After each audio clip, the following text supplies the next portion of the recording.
बबीता अपने पति अरविंद, बेटे परम, बहू सोनम और बेटी मीरा के साथ रहती है। उसके घर में सब लोगों को छोटी छोटी बातों पर ज्यादा रिएक्ट करने की आदत है।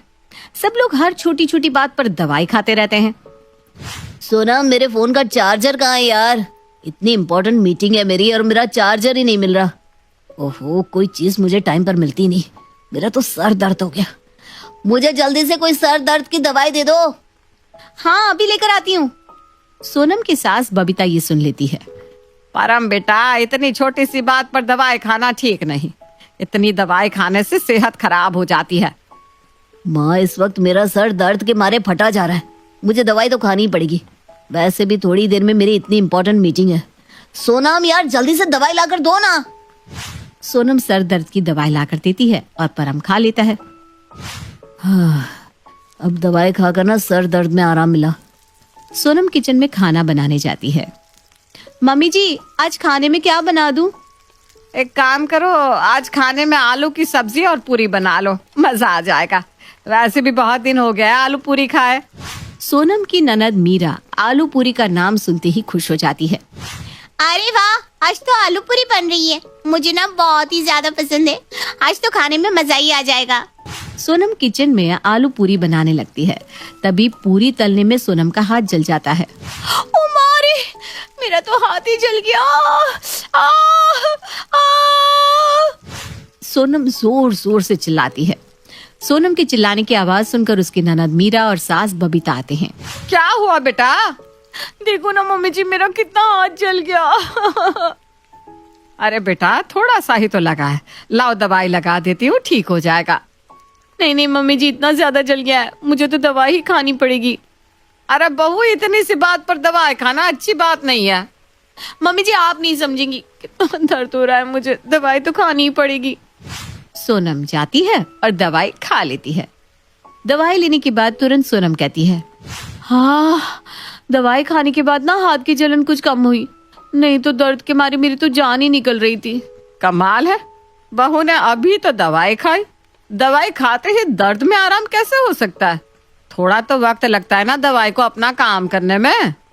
सोनम फिर से गर्मा गर्म पूरियां बनाने लगती है। अरे वाह भाभी, गर्मा गर्म आलू पूरी बन गई। मुझसे तो अब कंट्रोल ही नहीं हो रहा, मैं तो खाने बैठ रही हूँ। मीरा गर्मा गर्म आलू पूरियां खाने लगती है। अरे वाह भाभी, बहुत टेस्टी बनी है। सच में दीदी, आप पेट भर के अच्छे से खाना। मीरा आलू पूरी खाती जा रही थी और वो इतनी स्वादिष्ट बनी थी कि वो कुछ ज्यादा ही खा लेती है। अब ज्यादा खाने से मीरा का पेट दर्द होने लगता है। मीरा अपना पेट पकड़कर सोफे पर बैठ जाती है। क्या हुआ मीरा? अरे माँ, बहुत पेट दर्द हो रहा है। आज भाभी ने आलू पूरी बनाई थी और इतनी टेस्टी थी कि मुझसे रहा नहीं गया। स्वाद में कुछ ज्यादा ही खा लिया। अब मेरा पेट दर्द कर रहा है। मुझे पेट दर्द की दवाई खानी पड़ेगी। अरे बेटा, इतनी छोटी सी बात पर दवाई नहीं खानी चाहिए। माँ, आप समझ ही नहीं रही हो। बहुत तेज पेट में दर्द है, दवाई खानी ही पड़ेगी। मीरा जाकर पेट दर्द की दवाई खा लेती है। दवाई मुंह में रखते ही मीरा कहती है, अरे वाह, दवाई खाने के बाद तो मेरा पेट दर्द बिल्कुल ठीक हो गया। ये कैसे हो सकता है? दवाई खाने के तुरंत बाद ही सब लोग कैसे ठीक हो सकते हैं? कोई तो बात जरूर है, मुझे पता लगाना होगा। तभी बबीता के पति अरविंद वहां लंगड़ाते हुए आते हैं। अरे क्या हुआ आपके पैर को? कुछ नहीं, घूमने गया था दोस्तों के साथ। बातों में आज थोड़ा ज्यादा ही लंबा घूमने निकल गया। अभी पैर दर्द के मारे फट रहे हैं। जल्दी से कोई पैर दर्द की दवाई दे दो। अरे इतनी सी बात पर दवाई क्या खानी? इतनी दवाई खाना सेहत के लिए अच्छा नहीं होता। बबीता, अभी पैरों में इतना दर्द हो रहा है, दवाई लाकर दो ना। जिसे दर्द होता है ना, उसे पता रहता है कि कितनी जरूरी है दवाई। बबीता अरविंद को दवाई देती है। अब जाके पैरों में आराम मिला। इनका भी पैरों का दर्द दवाई खाते ही ठीक हो गया। तभी बबीता का ध्यान अरविंद को दी हुई दवाई पर जाता है। वो हैरान रह जाती है। उसने अरविंद को दवाई की जगह खट्टी मीठी गोली देती थी। वो मुस्कुराने लगती है। सच में आपके पैरों का दर्द ठीक हो गया? और नहीं तो क्या, दवाई इतनी अच्छी थी कि तुरंत दर्द ठीक कर दिया। नहीं तो आज सारा दिन मैं दर्द से परेशान रहता। अब समझी मैं पूरी बात। दर्द इतनी जल्दी ठीक कैसे हो जाता है। अगले दिन सोनम घर की साफ सफाई कर रही थी, तभी उसका हाथ टेबल के कोने पर लग जाता है। वो दर्द से चिल्लाती है। मेरा हाथ टूट गया। बबीता और मीरा भी आ जाते हैं। क्या हुआ बहू? मम्मी जी देखिए ना, टेबल से टकरा कर मेरे हाथ में बहुत चोट लग गई है। बबीता सोनम का हाथ देखकर कहती है। अरे अरे, लाओ दवाई लगाकर पट्टी बांध देती हूँ। चोट बहुत ज्यादा नहीं है, जल्दी ठीक हो जाएगी। नहीं मम्मी, बहुत दर्द हो रहा है। इस चोट को ठीक करने के लिए मुझे दवाई ही खानी पड़ेगी। अच्छा रुको, मैं दवाई लेकर आती हूँ। मेरे पास ना एक ऐसी दवाई है जिससे चोट बहुत ही जल्द ठीक हो जाती है। बबीता सोनम को दवाई लाकर देती है। सोनम जल्दी से दवाई खा लेती है। अरे वाह मम्मी जी, आपकी दी हुई दवाई खाकर तो मेरा दर्द यूं ठीक हो गया। आपने जितना अच्छा बताया था, ये दवाई तो उससे भी अच्छी है। मेरा दर्द एकदम ठीक हो गया। सच में बहू, दर्द ठीक हो गया है ना? हाँ, नहीं तो क्या मम्मी जी, ये देखो, अब तो मैं अपना हाथ अच्छे से हिला पा रही हूँ, सारे काम भी कर पा रही हूँ। ये सुनकर बबीता मुस्कुरा देती है और खुद से कहती है। अरे वाह, ये दवाई की जगह खट्टी मीठी कैंडी देने वाला आइडिया तो काम कर रहा है। उसके बाद जो घर में जब भी किसी को छोटी मोटी कोई तकलीफ होती, बबीता सारे परिवार वालों को वही खट्टी मीठी गोलियां दे देती और सबको लगता कि वो दवाई है। एक दिन मीरा अपने कमरे में अपना सर पकड़े बैठी थी। बबीता उसके पास आती है। क्या हुआ बेटा, ऐसे क्यों बैठी हो? माँ, सर बहुत दर्द कर रहा है। बबीता मीरा का माथा छूकर देखती है। उसे तेज बुखार था। अरे तुम्हें तो तेज बुखार है, चलो मैं तुम्हें दवाई दे देती हूँ। मीरा की तबीयत का जानकर सोनम, परम और अरविंद भी उसके पास आते हैं। इस बार बबीता मीरा को सच वाली दवाई लाकर देती है। मीरा दवाई देखकर कहती है। अरे माँ, ये वाली दवाई मत दो, जो आप हमेशा देते हो ना, वो दवाई दो। ये तो बहुत कड़वी है, मुझे नहीं पसंद। आप वही दवाई ला कर दो। अरे बेटा, दवाई तो दवाई होती है, तू ये वाली ले ले। मीरा जिद करने लगती है। नहीं, ये बहुत कड़वी है, मुझे वही चाहिए। लगता है मुझे आप सबको सच बताना ही पड़ेगा। बबीता की बात सुनकर सब लोग चौंक जाते हैं। सच? कैसे सच मम्मी जी? दरअसल मैं आप लोगों को जो कलरफुल सी नई दवाई देती हूँ ना, वो कोई दवाई है ही नहीं, वो तो खट्टी मीठी गोली है बस। ये सुनकर सबको बहुत गुस्सा आता है। मम्मी जी, आप ऐसा कैसे कर सकती हैं? वहां हम दर्द में होते थे और आप हमें खट्टी मीठी गोली देती थी। ये तो बिल्कुल ठीक बात नहीं। सोनम सही कह रही है माँ, आपने ये सही नहीं किया। और नहीं तो क्या, वो तो अच्छा हुआ किसी को कोई तकलीफ नहीं हुई। वही तो, किसी को कोई तकलीफ नहीं हुई ना। सच तो यही है कि आप लोगों को हर छोटी छोटी बात पर दवाई खाने की आदत हो गई थी। हल्का सा सर दर्द हुआ तो दवाई, थोड़ा सा जल गया तो दवाई, थोड़ा ज्यादा खा लिया तो दवाई, थोड़ा ज्यादा चल लिया तो दवाई। आप सब लोग हद से ज्यादा दवाई खाने लगे थे। आप सबको पता है ये सब दवाई ना केमिकल से बनती है। अगर कम मात्रा में लो तो रोगों से लड़ने में मदद करती है, लेकिन बहुत ज्यादा खाने लग जाओ तो शरीर को नुकसान देती है। और आप सब लोग तो हर छोटी छोटी बात पर दवाई खाने लगे थे। हम आपकी बात समझ रहे हैं, लेकिन मम्मी जी, हम दर्द में दवाई ना खाए तो क्या करें? बिना दवाई खाए दर्द ठीक भी तो नहीं होता। ऐसा नहीं है बहू, छोटे मोटे दर्द किसी और तरीके से भी ठीक हो सकते हैं। जब अरविंद जी को पैरों में दर्द था तो मैंने गलती से उन्हें दवाई की जगह खट्टी मीठी गोली दे दी और उनका दर्द ठीक हो गया। तब मुझे समझ में आया कि दर्द शरीर में नहीं, हमारी सोच में है। और तब मैंने छोटी छोटी बातों के लिए आप सबको दवाई की जगह यह खट्टी मीठी गोली देना शुरू कर दिया। और आप सबको लगता था कि दवाई है और आपका दर्द ठीक भी तो हो जाता था। तो ये बात है। अब हमें समझ में आया मम्मी जी कि छोटे मोटे दर्द में दवाई नहीं खानी चाहिए। सॉरी मम्मी जी, अब से ना हम बेवजह दवाई नहीं खाएंगे। सब लोग मुस्कुराने लगते हैं। अगर ऐसा है तो आप मुझे अब भी वही खट्टी मीठी गोली दे दीजिए, मैं ठीक हो जाऊंगी। अरे नहीं मीरा बेटा, इस बार तुम्हें सच में तेज बुखार है। अब तुम्हें सच में दवाई लेनी चाहिए। अगर सच में कोई बीमारी हो जाए तो दवाई खाने में कोई दिक्कत नहीं होती। वो मीरा को दवाई देती है और मीरा जल्दी ही ठीक हो जाती है। अब हम समझ गए मम्मी जी, अगर हो जाए कोई बीमारी तो दवाई ही देगी आराम, और छोटी मोटी बातों में काम आएगी खट्टी मीठी गोली। सब लोग खट्टी मीठी गोली खाते हैं और मुस्कुराते हैं। आज शाह परिवार में सब खुश थे। उसका कारण था कि काफी सालों बाद मिसेस शाह के बेटे दीपक की शादी जो थी। गृह प्रवेश के समय जया अपनी चांद सी बहू आरती का स्वागत करती है और बड़े प्यार से उससे रस्में करवाती है। अंदर आने के बाद, स्वागत है तुम्हारा बेटी, अब इस घर की बागडोर तुम्हारे हाथों में है, आज से मैं मुक्त। जी माँ जी, आप बिल्कुल चिंता ना करें, मैं इस घर को अपना मानकर ही चलूंगी और सबके दिल में अपने लिए जगह बनाऊंगी। और कुछ इस तरह हमारी कहानी की अदाकारा आरती की होती है एंट्री। अगली सुबह, बहू दीपक को ऑफिस जाना है, तो एक काम कर, उसकी शर्ट प्रेस कर दे, मैं तब तक खाना बना देती हूँ उसका। खाना मैं बना देती हूँ मम्मी जी, आप तब तक बाकी के काम कर दीजिए ना। अच्छा ठीक है, जैसा तुझे ठीक लगे, मैं तब तक। हाँ हाँ मम्मी जी, तब तक आप सब कुछ कर लीजिए, मैं जाके खाना बनाती हूँ। और ऐसे ही जया जी सुबह का तो काम कर लेती है, पर दोपहर में, अरे आरती बेटा चलो दोपहर का खाना मैं बना देती हूँ। नहीं नहीं मम्मी जी, मेरे होते हुए आप खाना बनाएंगी? ना ना ना, आप छत पर अचार सुखा रही थी ना, आप वो कर लीजिए, मैं खाने का काम देख लेती हूँ। हाय कितनी भाग्यशाली हूँ मैं, जो मुझे तुझ जैसी बहू मिली। इतना प्यार से खाना बनाती है और दिन भर किचन की गर्मी भी सहती है। जीती रहे मेरी प्यारी बहू। कुछ दिन तो जया जी समझ नहीं पाती कि मामला क्या है। वो तो अपनी बहू से थी इम्प्रेस्ड। वहीं दीपक भी अपनी बीवी को बहुत मानता था, पर जैसे जैसे दिन बीतते गए जया जी ने देखा कि बहू तू आज ना इस्त्री कर दे, बहुत सारे कपड़े हो गए और मेरी पीठ दर्द की वजह से ना मैं ये कर नहीं पाऊंगी। नहीं नहीं नहीं माँ जी, मुझसे नहीं होता ये प्रेस व्रेस, मैं किचन में हूँ, वहीं जाती हूँ दोबारा। अरे नहीं बहू, मैंने कहा ना कपड़े आज तू प्रेस करेगी बस। अरे अब क्या करूँ? चल आरती बेटा, आज तो तुझे ये करना ही पड़ेगा। और इसी के साथ आरती चली जाती है प्रेस करने।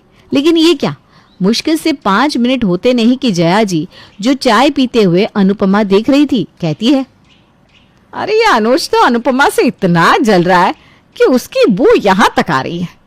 हैं? एक मिनट, ये इतनी तेज जलने की बू कहाँ से आ रही है? इतने में वो उस स्मेल को सूंघते हुए आरती के कमरे में पहुंच जाती है, जहां वो देखती है कि आरती एक कपड़े से आर पार उसे देख रही है। आरती बेटा, ये क्या जला दिया तूने? अरे ये तो देखा देखा सा, अरे ये तो मेरी साड़ी है। जी मम्मी जी, वो क्या है ना कि मैंने इसीलिए तो आपसे कहा था कि मुझे कपड़े इस्त्री करने नहीं आते। और ये कहकर आरती बाहर भाग जाती है। सास वहीं की वहीं खड़ी रहती है, पर वो अब बहू से कहे भी तो क्या कहे, साड़ी तो जल चुकी थी, अब क्या फायदा। एक रोज, आरती आज तुम एक काम करना, ऑनलाइन फिल्म टिकट्स बुक कर देना, हम आज मूवी देखने चलते हैं। और हाँ, तुम्हें गाड़ी चलानी आती है क्या? ऐसा करो, मुझे शाम 5 बजे ऑफिस से पिकअप कर लेना, जरा हम भी तो देखें मैडम साहिबा की ड्राइविंग।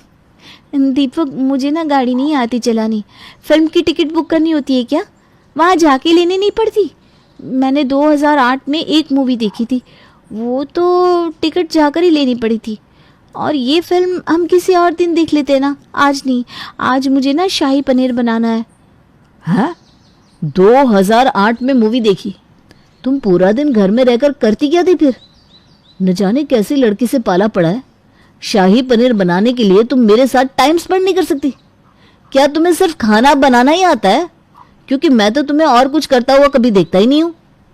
सही बात है बेटा, ये बहू सिर्फ खाना बनाना जानती है, बाकी और कोई भी काम बोल दो तो इसके पसीने छूट जाते हैं। और करती भी ऐसा ही है कि तू खुद को ही कोसेगा कि क्यों ही बोला इसे काम करने के लिए। बहू बस खाना बना तू। आई स्वेयर आरती, मैं तो तंग आ गया हूँ तुमसे अब। इतना कहकर दोनों दीपक और जया जी वहां से चले जाते हैं। आंखों में आंसू लिए आरती खाना बनाने में लग जाती है। बचपन से लेकर आज तक माँ ने हमेशा यही कहा कि बेटा ससुराल में कुछ और आए ना आए, खाना बनाना जरूर आना चाहिए। पर ये देखो, यहाँ तो खाना बनाने पर भी इतना सुनाया जा रहा है। अब इसमें मैं क्या कर सकती हूँ अगर मुझे सिर्फ यही काम आता है? कोई बुरी आदत थोड़ी ना ये। इतने में आरती को कॉल आता है। वो देखती है कि उसकी पुरानी सहेली रिया का फोन है। हेलो रिया, कहाँ है यार तू? विदेश जाके तो तू सबको भूल ही गई। अरे ऐसी कोई बात नहीं है यार, अब शादी के बाद बस ससुराल में बिजी हो गई, और फॉरेन जाके कोई कितनी बार आ सकता है। वैसे तू बता, तू कैसी है? तेरे घर में तो तू रानी बनकर जी रही होगी ना? तेरा खाना ही इतना लाजवाब रहता था यार। ऐसी कोई बात नहीं है। क्यों? आरती उसे फोन पे सारी बात बताती है। आरती, मुझे तुझसे ऐसी उम्मीद नहीं थी। तू इतनी लाचार कब से हो गई? इसी बात पर ये लोग तुझे ताने देते हैं ना। अब तुझे मैं ऐसा आइडिया देती हूँ कि तुझे तेरी इज्जत वापस मिलेगी। और रिया उसे फोन पर सारी बात बताती है। आरती फोन रखकर अपने आंसू पोंछती है और वापस किचन में चली जाती है। वो एकदम शांत रहने लगी थी, ज्यादा बातचीत नहीं करती किसी से, और किचन में ही अपना ज्यादातर समय बिताती। पति और सास की बातों का अब कोई जवाब भी नहीं देती थी। धीरे धीरे समय बीतता गया और एक दिन दीपक आरती के पास आकर बोला, फिर किचन में? बताना तो, क्या बनाती रहती हो? और ये दिन भर फोन में क्या देखती रहती हो? बस खाना बना तू। आरती तब भी कोई जवाब नहीं देती और अपना काम करती रहती है। कुछ दिन बाद अचानक से कुछ गुंडे आरती के घर आते हैं। ए, अपने पति को बुला चल। आप कौन हो? क्या चाहते हैं आप? हम दे दे बैंक से। अरे उस धोखेबाज दीपक ने बैंक से 20 लाख रुपए ले लिए थे और अब फोन भी नहीं उठाता। क्या? 20 लाख? पर क्यों? कुछ बोल रहा था बिन्नी शुरू करने का। कहाँ भाग गया डरपोक? बाहर निकाल। सुनिए, मैं आप दोनों के पैर पड़ती हूँ, यहाँ मोहल्ले में तमाशा ना करें। 7 दिन, बस 7 दिन है तुम लोगों के पास। 7 दिन में अगर पैसे नहीं मिले तो ये घर हम जब्त करके नीलामी कर देंगे, समझे? और इतना कहकर वे लोग वहां से चले जाते हैं। गए वो लोग? हाँ। आरती, मेरी बात सुनो। आरती, 1 मिनट। मुझे किसी की कोई बात नहीं सुननी। हाँ हाँ, जाकर एक ही काम कर, बस खाना बना तू। इतने में जया जी वहां आती है। बेटा दीपक, ये घर तेरे बाबूजी और मैंने बहुत प्यार और मेहनत से बनाया था। कहा जाए तो ये उनकी आखिरी निशानी है। कोशिश करना कि ये जाए ना बेटा। हाँ माँ, जानता हूँ, इस घर से मेरी भी तो यादें जुड़ी हैं। काश मैंने आप लोगों से पूछकर ये लोन लिया होता तो ये नौबत ही ना आती। और ऐसे ही 7 दिन बीत जाते हैं। 7वें दिन दीपक जब बाहर हॉल में आता है, बाल बिखरे हुए, आंखें लाल और चेहरे पर सिर्फ नमी। माँ, आरती, मुझे माफ कर दीजिए। मैंने बहुत कोशिश की पर बाबूजी की ये आखिरी निशानी बचा नहीं पाया। रुकिए आप सब, ये लीजिए 20 लाख का चेक। क्या? कहाँ से आया तुम्हारे पास इतना पैसा? याद है आप लोगों को, आपने मुझे कितने ताने मारे थे कि मुझे खाना बनाने के अलावा कुछ नहीं आता। मेरी सहेली रिया ने एक दिन मुझे फ़ोन पर समझाया कि मैं इसी को अपनी ताकत बनाऊं और टिफ़िन का काम शुरू करूं। पहले 1-2 महीने तक तो कुछ नहीं हुआ, पर धीरे धीरे मैंने लोगों को ऑफिस में टिफ़िन देना शुरू किया और अब तो मेरा खाना इतना मशहूर हो गया है कि शहर में ही मैंने अपना एक क्लाउड किचन खोलने का भी सोचा है, वहीं घर के पीछे वाले एरिया में। पर फिलहाल तो यही पैसे मेरे घर वालों के काम आ गए, यही अच्छी बात है। ये सुनकर दीपक और जया जी की आंखें भर आई। उन्होंने आरती से माफ़ी मांगी और 6 महीने बाद। आरती, सच में मुझे नाज है कि तुम मेरी पत्नी हो। मैंने तुम्हारे साथ कितनी बदसलूकी की, न जाने तुम्हें क्या क्या कह गया मैं, पर तुमने समय आने पर मेरी मदद की। रियली आरती, थैंक्स। सच आरती, तुमने जैसा पहले दिन कहा था वैसा ही हुआ। तुमने हमारे दिल में अपने लिए जगह बना ली है और अब से हम भी तुम्हारी मदद करेंगे। बस खाना ही बना तू। शादी के ठीक बाद नेहा की सास की तबीयत बहुत खराब हो गई। बताइए, क्या हुआ है आपको? बेटे की शादी थी तो थकान हो गई। मौसम बदल रहा है तो जुकाम और बुखार हो गया। ऊपर से बहू के घर का खाना पता नहीं कैसा था कि पेट भी खराब हो गया। खाना तो बहुत बढ़िया था डॉक्टर साहब, सारे रिश्तेदार तारीफ कर रहे थे। रोहित की माँ इतनी कमजोर है कि जरा से में बीमार पड़ जाती है।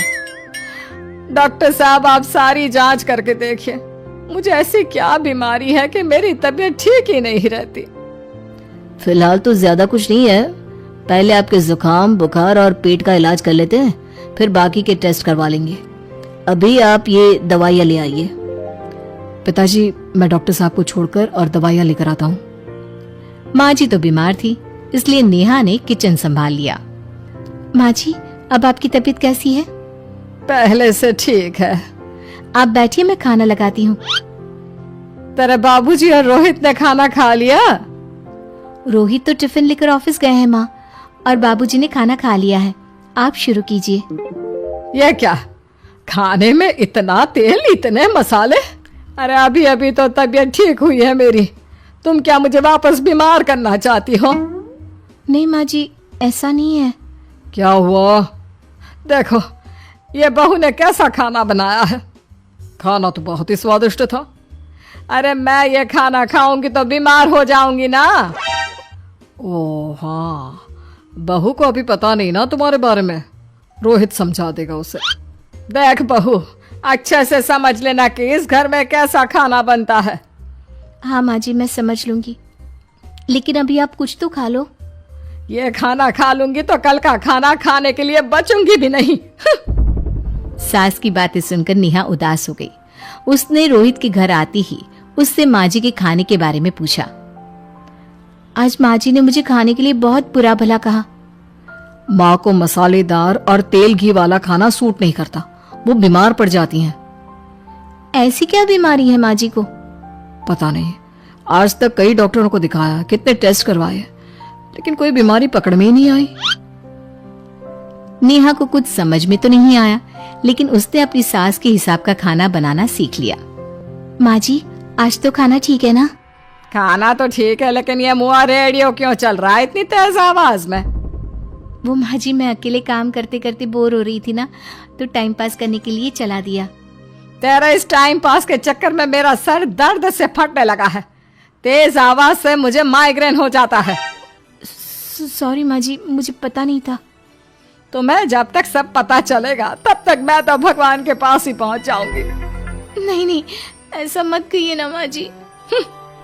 अब मैं कहीं भूख से ही ना मर जाऊं। खाना मेरे कमरे में रख दो। बेचारी नेहा, उस दिन उसे बहुत दुख हुआ। नेहा, तुम रो क्यों रही हो? आज माँ जी ने मुझे बहुत बुरा भला कहा। मैं तो सिर्फ रेडियो सुन रही थी। ओहो, तुम माँ की बातों का बुरा मत मानो। उन्हें तेज आवाज से सर दर्द होने लगता है, दर्द की वजह से बोल दिया होगा कुछ। लेकिन मुझे तो ये सब पता ही नहीं था ना। इसलिए बाबूजी ने मुझे पहले ही फोन करके सब कुछ बता दिया, और मैं तुम्हारे लिए ये हेडफोन लाया हूँ। अब तुम अपने गाने भी सुन सकती हो और माँ को परेशानी भी नहीं होगी। ये सिर्फ एक बात का हाल है, लेकिन माँ को तो हर चीज से परेशानी है। अब क्या कर सकते हैं, माँ बीमार ही इतनी रहती है। लेकिन माँ को ऐसी कौन सी बीमारी है? तुम्हें बताया तो था, किसी भी डॉक्टर को माँ की बीमारी समझ में नहीं आ रही। अब तुम भी ये सब सोचना छोड़ दो, ये हेडफोन लो और अपने पसंद के गाने सुनो। रोहित के गिफ्ट से नेहा की एक परेशानी तो दूर हो गई, लेकिन उसके मन में कई सवाल खड़े हो गए। आज मैं देर से उठाऊं या तुम जल्दी उठ गई? वो माँ जी को कल रात भर सर दर्द हुआ ना, तो जल्दी उठकर उनकी जगह मैंने पूजा कर दी। अरे वाह, अच्छा अच्छा, हे भगवान, ये किसकी करामत है? ये तो माँ जी की आवाज है। चलो चल के देखते हैं। क्या हुआ माँ? अच्छा, ये घर में गुलाब कौन लाया? मुझे नहीं पता, मैं तो अभी उठा हूं। माँ जी, आप कल रात भर सो नहीं पाई, तो मैंने जल्दी उठकर पूजा पाठ किया। घर में फूल नहीं थे ना, तो मैं बाजार से गुलाब के फूल ले आई। नेहा, माँ को गुलाब के फूल की एलर्जी है। अब मुझे ये कैसे पता होगा? अच्छा, तुझे कुछ पता नहीं तो तू वही काम क्यों करती है जिससे मेरी तबीयत खराब हो जाए? रोहित के बाबूजी, ये बहू मेरी जान लेना चाहती है। माँ जी, मुझे ऐसा करके क्या मिलेगा? वो तो तुझे ही पता, लेकिन कुछ तो है। रोहित की माँ, बस करो, बेचारी बहू को कुछ पता ही नहीं है। बस इसलिए उससे गलती हो जाती है। जाओ तुम कमरे में। बहू, तुम रोहित की माँ का बुरा मत मानो। वो अपनी बीमारियों से इतनी परेशान है कि उल्टा सीधा बोल देती है। नहीं नहीं बाबूजी, मुझे बुरा नहीं लग रहा, मुझे चिंता हो रही है माँ जी की बीमारी की। ये बताइए कि माँ जी को ऐसी प्रॉब्लम्स कब से होने लगी? शादी के 6-7 महीने बाद से। बाबूजी, तब घर का माहौल कैसा था? अरे भरा पूरा परिवार था। मेरे बाबूजी, माँ, काका, काकी, मेरे दोनों बड़े भाई, दोनों भाभियां, दोनों के 2-2 बच्चे हैं, एक छोटा भाई और एक बहन। सब साथ रहते थे। इतना बड़ा परिवार? हाँ, मैं जब 10 साल का हुआ ना, तब पापा का ट्रांसफर यहाँ हुआ। उसके पहले तक तो हमारी जॉइंट फैमिली ही थी। और माँ जी किस चीज से बीमार पड़ जाती हैं? जब तेज गर्मी हो, ठंड हो या ज्यादा बरसात हो जाए। जब माँ ज्यादा थक जाए, जैसे दिवाली पर घर की सफाई या कोई फंक्शन हो, या ज्यादा मेहमानों के आने से घर का काम बढ़ जाए। तेज म्यूजिक, तेज लाइट या ऐसे कोई तेज स्मेल आ जाए। तो माँ जी की ये बीमारी ठीक हो सकती है। कैसे? सब पता चल जाएगा। आप कल माँ जी की टेस्ट रिपोर्ट लेने जाने वाले हो ना? हाँ। तो सुनिए क्या करना है। अगले दिन रोहित माँ जी की रिपोर्ट्स लेकर आता है। माँ, बाबूजी, नेहा। अरे क्या हो गया रोहित? माँ जी की रिपोर्ट आ गई है। कुछ सीरियस है क्या? जिसका डर था वही हुआ। अरे गोल गोल बातें मत कर, सीधी तरफ बता बेटा, क्या हुआ है मुझे? माँ, आपकी किडनी, लिवर सब फेल हो गया है। आपका दिल भी कमजोर हो गया है। डॉक्टर ने कहा है कि आपके पास सिर्फ 1 महीना बचा है। ये क्या बक रहा है? ऐसा हो ही नहीं सकता। मुझे लग ही नहीं रहा कि मैं इतनी बीमार हूँ। लेकिन माँ जी, रिपोर्ट झूठी तो नहीं हो सकती ना? हाँ, माँ को 20 साल की उम्र से बीमारी लग गई थी, लेकिन कोई डॉक्टर पकड़ नहीं पाया और अब ये बीमारियां बहुत ज्यादा बढ़ गई हैं। हाँ रोहित की माँ, तुम्हें याद है शादी के 6 महीने बाद से तुम बीमार रहने लगी थी। अरे लेकिन वो अलग था, मुझे ऐसे कोई बीमारी नहीं हो सकती। ये तुम कैसे कह सकती हो माँ? हाँ, तुम उस वक्त बीमार पड़ी थी ना, और अब डॉक्टर भी यही कह रहे हैं, तो सच ही तो होगा। और आप तभी से बीमारी तो रहती आई हैं। अरे लेकिन तब मैं बीमार थी ही नहीं। क्या मतलब? अरे तब मैं बीमारी का नाटक करती थी, मुझे कुछ नहीं हुआ था। ये क्या बोल रही हो? हाँ, घर में इतने सारे लोग थे और सबसे छोटी बहू मैं थी, तो सारा काम मुझे करना पड़ता, इसलिए काम से बचने के लिए मैं नाटक करने लगी। लेकिन आपको अभी भी वही बीमारियां होती है ना माँ? हाँ, अगर नाटक था तो ये प्रॉब्लम तुम्हें अभी क्यों होती है? इसका जवाब मैं देती हूँ। माँ जी कई महीनों तक नाटक करती रही, इसलिए इनके दिमाग ने धीरे धीरे इस झूठ को सच मान लिया और इनका दिमाग उन बीमारियों का एहसास कराने लगा। हैं? ऐसे भी होता है क्या? हाँ माँ जी, इसे प्लेसिबो इफेक्ट कहते हैं। जब आप बात बात पर बीमार पड़ने लगी तो मैंने अपने मामा से बात की, जो एक साइकोलॉजिस्ट है। उन्होंने बताया मुझे। तो ये रिपोर्ट्स? मैंने झूठी रिपोर्ट बनवाई थी नेहा के कहने पर, ताकि आप सच बताएं। यानी मुझे कुछ नहीं हुआ? नहीं माँ जी, और आपकी इस प्रॉब्लम का भी सोल्यूशन है। हम किसी अच्छे साइकोलॉजिस्ट को दिखाएंगे और आप जल्द ही ठीक हो जाएंगी। वाह बहू, मैंने तुझे इतना भला बुरा कहा और तूने मेरी जिंदगी भर की तकलीफें दूर कर दी। थैंक यू और सॉरी बहू। अरे मुझे भी तो सॉरी कहो, पूरी जिंदगी तुम्हारी सेवा की है, वो भी झूठ मूठ की बीमारी के लिए। हाँ हाँ, आप भी माफ कर दो मुझे, बस सॉरी। तो इस तरह नेहा ने अपनी सास की बीमारी पकड़ भी ली और ठीक भी कर दी।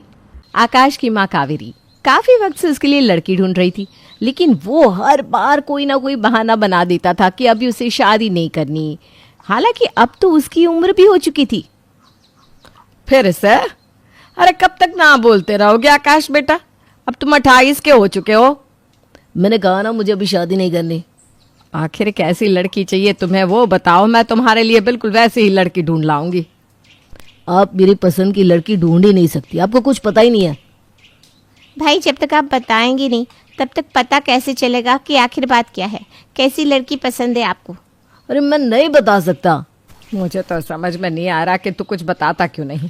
पहले तो तू सब कुछ बताया करता था, सब कुछ हमारे साथ शेयर किया करता था। अब पता नहीं क्या हो गया है तुझे। भाई, पापा के जाने के बाद हम तीनों ही अपने हैं। हमें नहीं बताएंगे तो किसे बताएंगे? अरे मुझे जब बताना होगा तो मैं बता दूंगा, ठीक है, पर अब मुझसे बार बार एक ही चीज पूछकर परेशान मत करो। अरे मेरी बात तो सुन बेटा। पता नहीं क्या हो गया इसे। पहले तो आकाश कभी भी ऐसा बर्ताव नहीं करता था।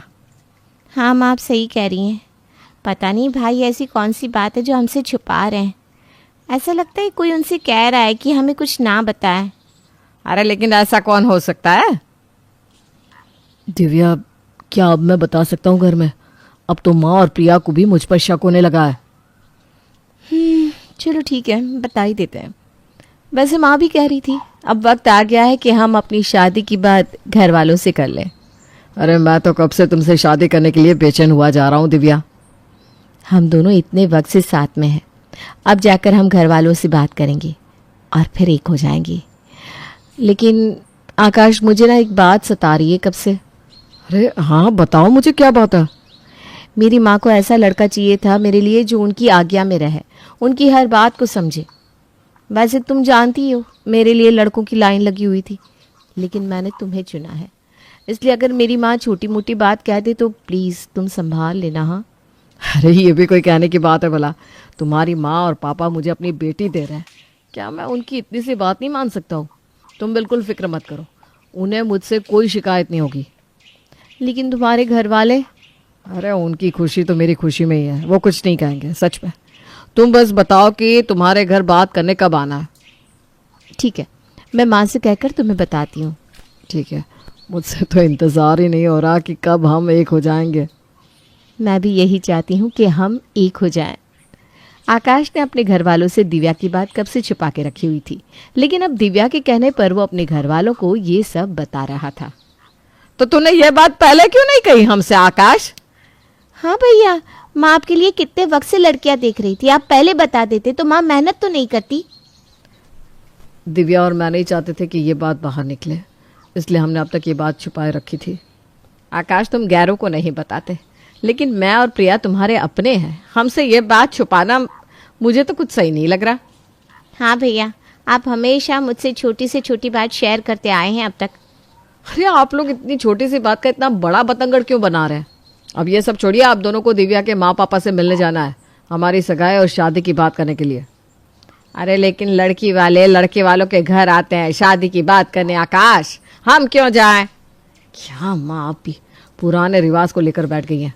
हम तीनों जाएंगे दिव्या के घर, और दिव्या की माँ ने कहा है कि उनके यहाँ रिवाज होता है, शगुन देना होता है लड़के वालों को। अरे ये कैसी उल्टी रीत है? लड़की वाले लड़के वालों को शगुन देते हैं बेटा? माँ प्लीज, अब लड़के वाले लड़की वाले का ड्रामा छोड़िए। अब समय बदल चुका है, आप भी बदलिए प्लीज। अगर आपको मेरी खुशी प्यारी है ना, तो आपको इतना तो करना ही होगा। हम पुराने ख्यालों के नहीं है भैया। सही बात है कि आज ज़माना बदल चुका है। इसलिए ऐसा करते हैं कि कोई भी किसी को शगुन नहीं देगा। ये ठीक है? नहीं नहीं नहीं नहीं, दिव्या की माँ ने कहा है तो शगुन तो देना ही होगा, नहीं तो वो नाराज हो जाएंगी। आपको पता है कितनी मुश्किल से मानी है वो इस शादी के लिए। दिव्या के लिए कितने बड़े बड़े घर से रिश्ते आ रहे थे, फिर भी दिव्या की खुशी के लिए उन्होंने मुझे स्वीकार कर लिया। अरे तो कोई बुरा लड़का तो है नहीं। माँ आप मेरी खुशी चाहती भी है या नहीं? अगर ये शादी नहीं हुई तो मैं कभी शादी नहीं करूँगा। भैया, ये आप कैसी बात कर रहे हैं? ऐसा नहीं कहते आकाश। ठीक है, तुझे जो सही लगे वही कर। हम चलने के लिए तैयार हैं और मैं शगुन के लिफाफे भी तैयार कर दूंगी। आकाश की जिद के आगे कावेरी को झुकना ही पड़ा। वो तीनों शाम को दिव्या के घर पहुंच गए, जहां दिव्या की माँ, पापा और उसका भाई सब बैठे हुए थे। आइए आइए बहन जी, आपका स्वागत है हमारे घर में। जी धन्यवाद। आइए आइए बैठे सब लोग। और आकाश बेटा, कैसे हो तुम? सब ठीक है ना? हाँ मम्मी जी, सब ठीक है। ये तो अभी अभी से मम्मी मम्मी कर रहा है, अभी तो बात भी पक्की नहीं हुई।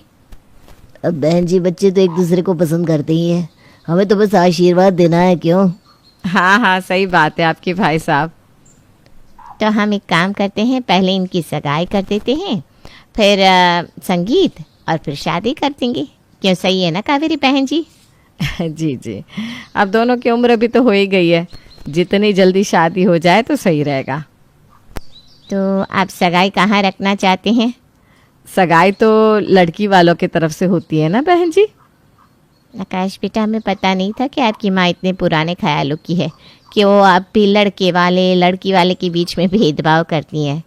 अरे नहीं नहीं मम्मी जी, मम्मा तो बस यूं ही रीत रिवाज की बात कर रही थी। आप बताइए आपको कहाँ रखनी है सगाई, मैं बुक करवा दूंगा ना हॉल। तुम सोच लो कहीं तुम्हारी माँ को कोई तकलीफ ना हो।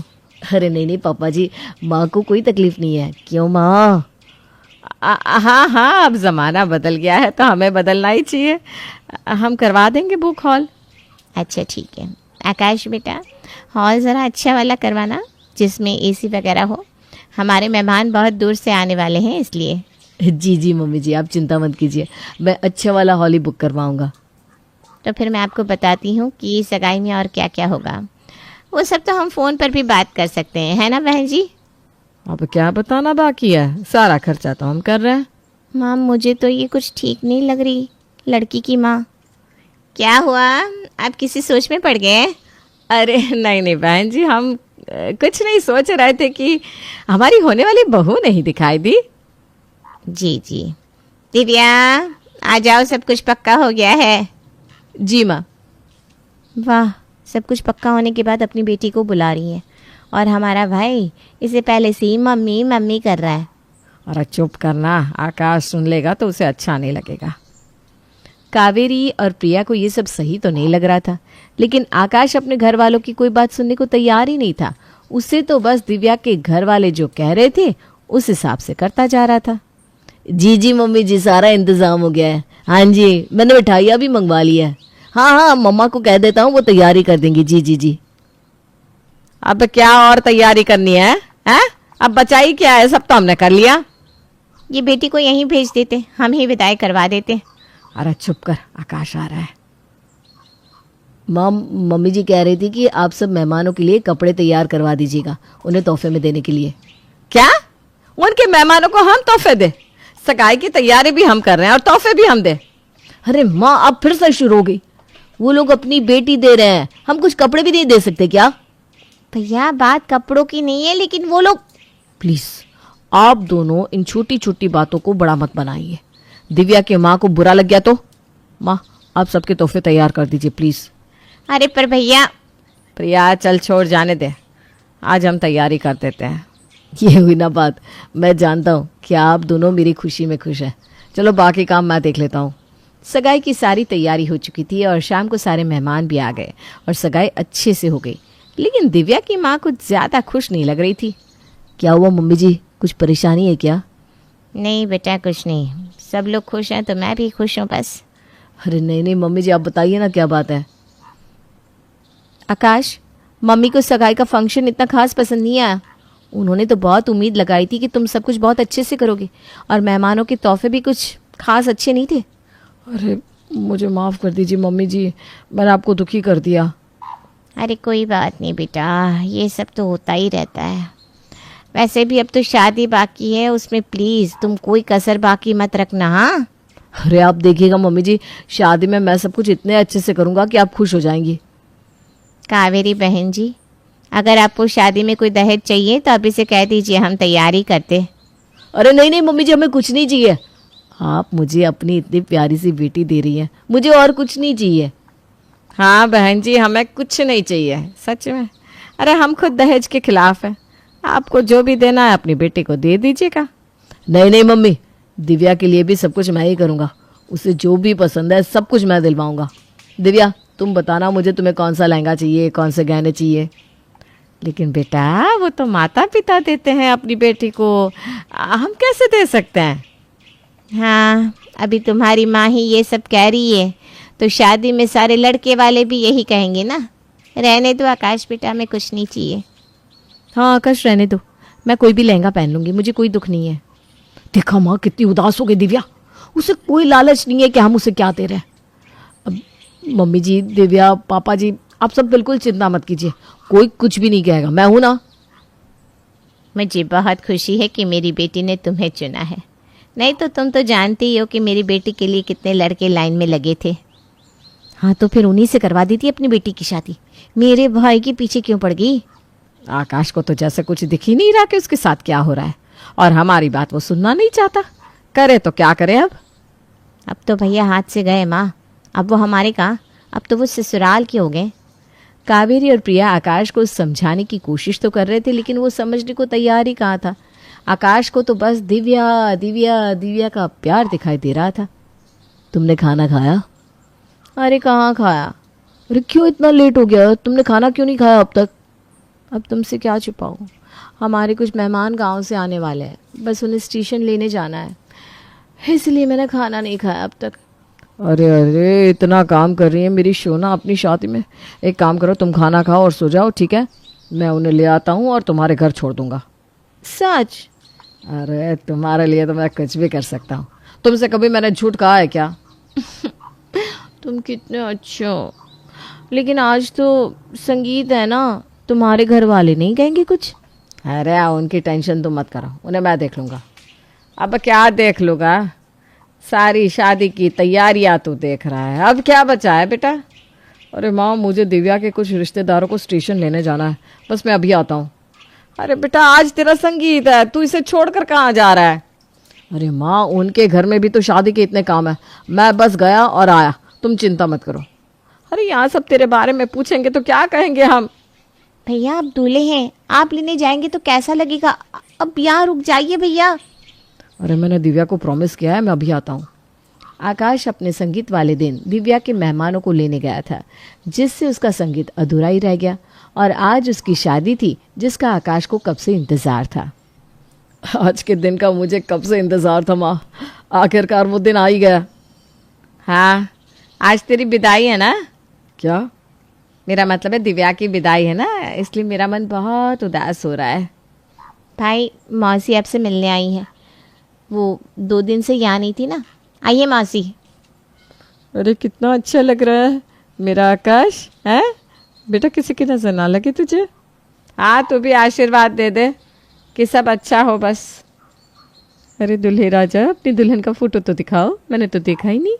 हाँ हाँ मौसी जी, अभी दिखाता हूँ, ये देखिए, आना सुंदर। दिव्या, ये है तेरी होने वाली दुल्हन? आपको दिव्या का नाम कैसे पता? अरे कावेरी, इस लड़की की तो 2 बार सगाई टूट चुकी है, ये ऐसे लड़कों को फंसाती है जो इसके और इसकी माँ के इशारों पर नाचे, इसीलिए तो दोनों लड़कों ने इससे रिश्ता तोड़ दिया। मैं इस लड़की को अच्छे से जानती हूँ। मुझे तो पहले से ही लग रहा था कि कोई गड़बड़ है, लेकिन मैं ही नहीं समझ पा रहा था। अरे आकाश बेटा, मेहमानों के शगुन तैयार है? जी मम्मी जी, आपका शगुन तैयार है, और आपका शगुन यह है कि मुझे आपकी बेटी से शादी नहीं करनी। मुझे सब कुछ पता चल गया है। क्यों जानकी, पहचाना या नहीं? तुम? देखा कैसे चेहरे का रंग ही उड़ गया इसके। मेरे भतीजी को मैंने सब कुछ बता दिया है, अब तुम इसका इस्तेमाल नहीं कर पाओगी। मैं ही पागल था जो अपनी माँ की बात को नहीं मान रहा था, दिव्या के प्यार में पागल सा हो गया था। मुझे माफ कर दीजिए माँ, प्लीज। अरे रहने दो, मेरी बेटी के लिए लड़कों की लाइन लगी हुई। 1 मिनट, जाने से पहले जो हमने आपको शगुन के लिफाफे दिए हैं ना, वापस करिए। वो लड़के वालों का शगुन है मम्मी जी।